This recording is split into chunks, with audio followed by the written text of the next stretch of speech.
Okay, on today's episode of the Archives, I have a little treat for you guys. You'll get to see 3 hunts, and all of them are with my buddy Ryan Ambrose, and he's from Minnesota, not too far from where I live here in Minnesota.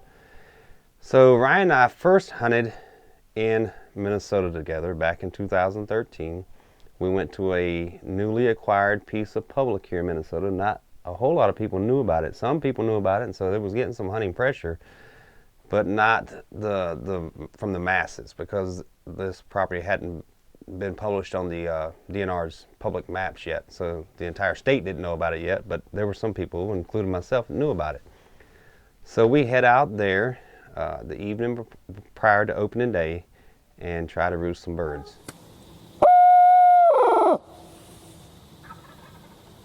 Oh, he's in the field. He's strutting in the field. See him? He's going to the left. He's about. Oh, I see him. The way he was directing his fan as he walked, he must have been following a hen, and that's what I'm worried about. But I couldn't see a hen unless she was over the rise in the woods or whatever. So not a whole lot of strategy with this hunt, other than, we roosted birds the day before, so we knew where they would be. The next morning we just went in there and set up, on the field edge and put a decoy or two out in front of us, and once it got light and these birds started gobbling, we realized how many birds were actually around us.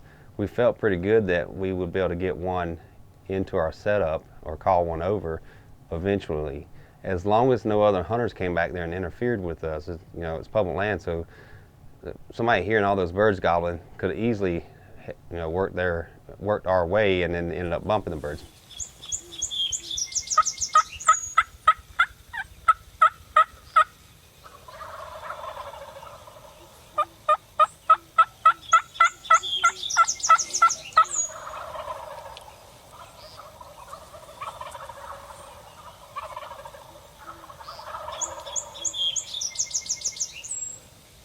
Sounds like we're in Nebraska. I don't think I've ever heard that many turkeys gobbling. I haven't heard that many easterns gobbling. I don't think probably 20 years.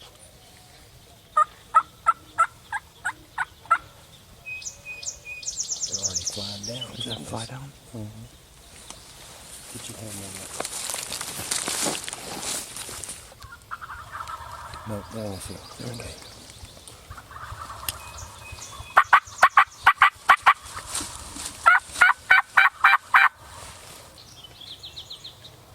Where the heck's he going?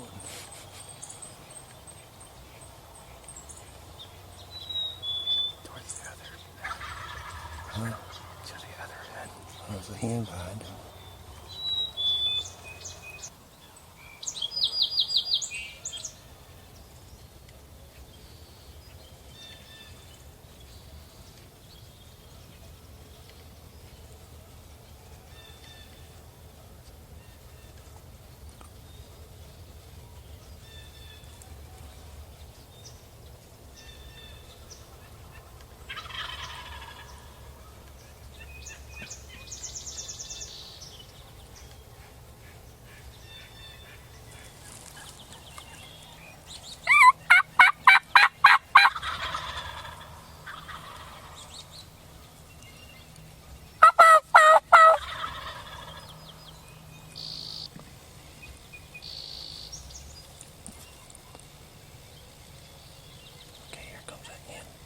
If she comes out, she'll drag him with her. There's 3 of them. Can you shoot him?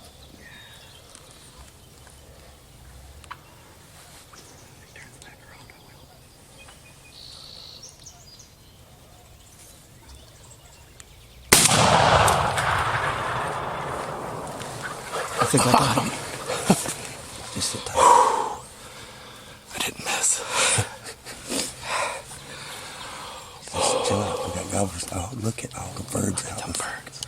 I've never seen this many gobblers and many jakes on public land.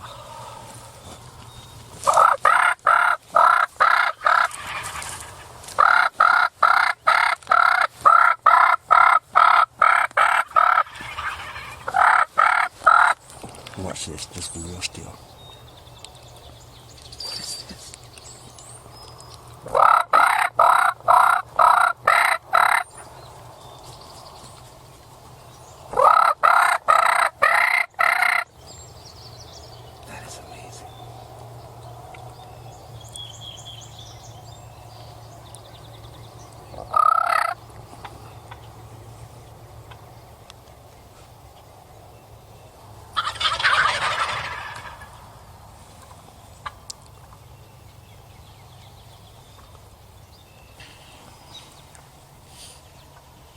I mean, when we got here last night, I knew there was a few out here, but I didn't expect this. That's ridiculous. So Ryan's got his first gobbler, his first public land gobbler, his first Minnesota gobbler, obviously.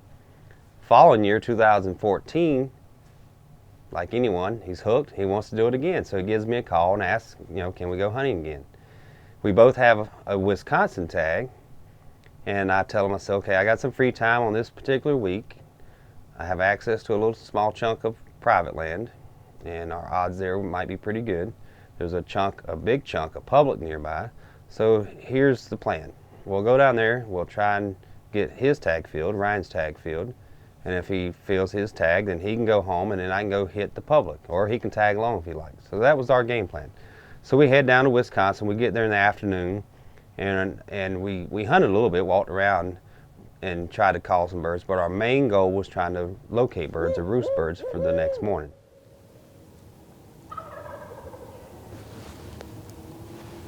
So we know where to look on the map.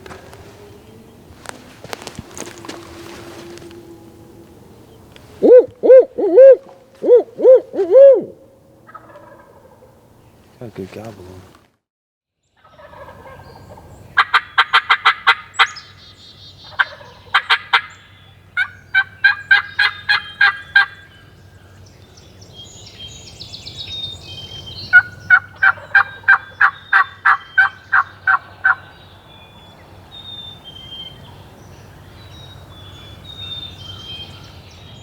Well, as you can tell, we've got a couple birds gobbling off to the northeast, about 150, 200 yards. We were going to set up at the top on the field, but then a vehicle came in, some other hunters apparently hunting up there, and we didn't want to stay up there. They parked their truck right in the road, so we didn't think that was a good scenario, so we dropped back down here in the bottoms, and we're hoping that he'll fly down and he'll come right up to this little flat.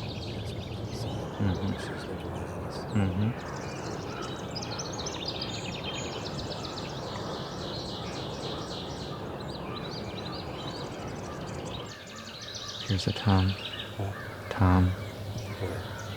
Right behind him. Her. Two of them.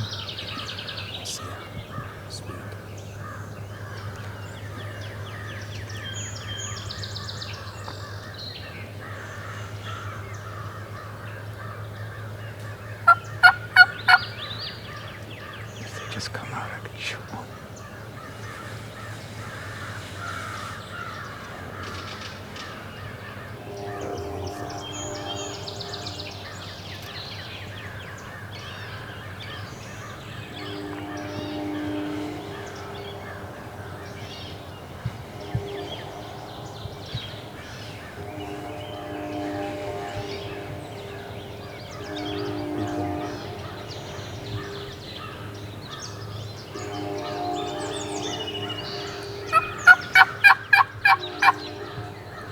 You're gonna take one.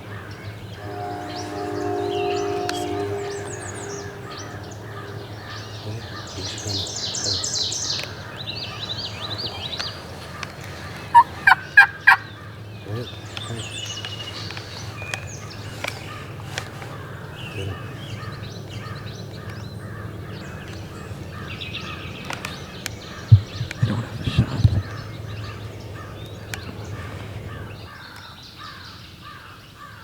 There was only one time could I pull the trigger, and he was moving, and I was hoping he would just pause a second.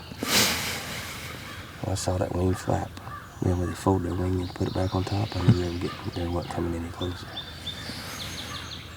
Well, they didn't run off, though. No, but I heard them putt. Oh, did you? I didn't hear that. Towards the end, as they were disappearing behind the brush, I heard.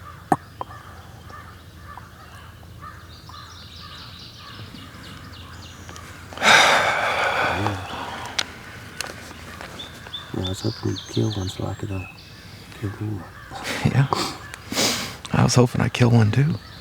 So we had a little bit of trouble there. Ryan getting on the birds, me getting the camera on there, and the birds were moving and getting close together. Just never presented a real clear, clean shot up close, and there was a little bit of confusion, between the camera and the gun. So it just didn't work out. Without going into a bunch of details, we didn't get the job done.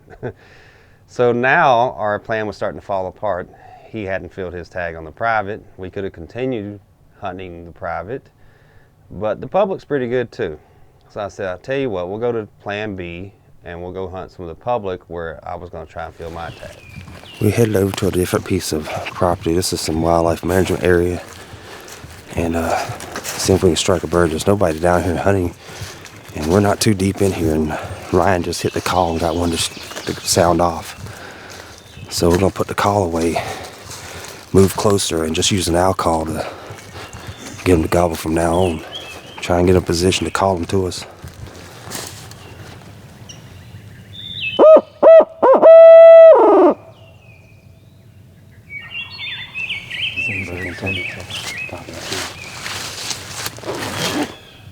I doubt we can call him down here into this bottom, so we're gonna hit this ridge right here, try to get an even level with him and work him to us. So we'll head on up there and get set up, and hopefully we can bring this bird in.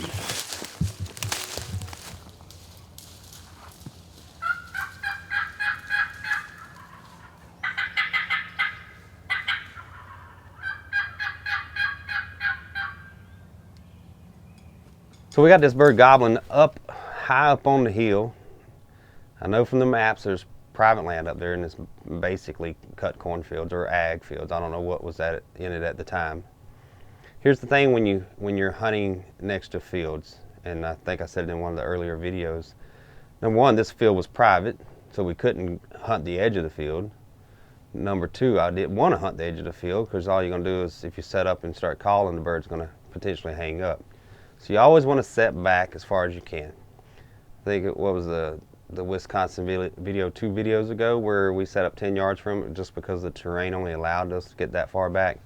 On this one here, I set up about 60 or 70 yards, maybe even more, from that field. I wanted for him to come on down in the woods a good ways. And plus these birds seem to be more relaxed and a little easier to call them in to 30, 20 yards, 30 yards, whatever, when you're in the woods.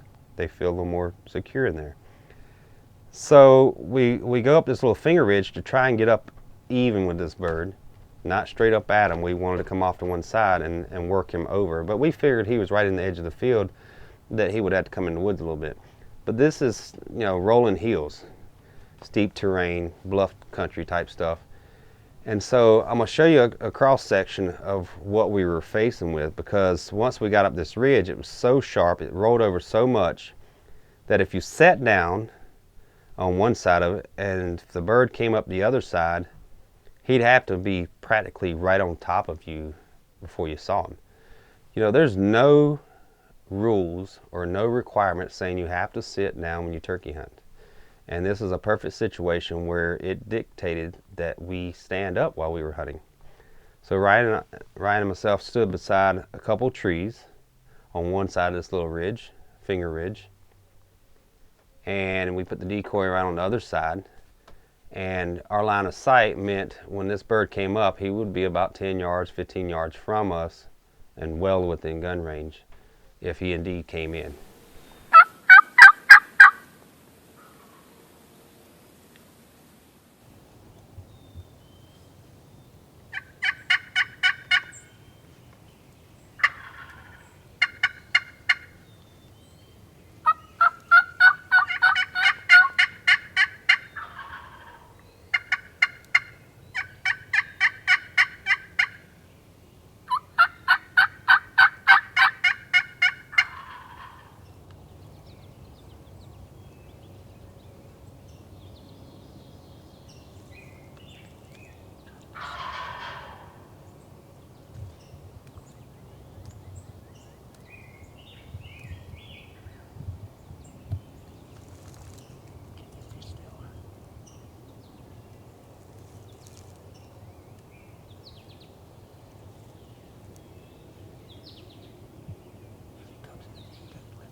Over there. He's down. He's down. Did I hit him? Yeah, you got him. He's laying there. Go get him. Nice. Yes.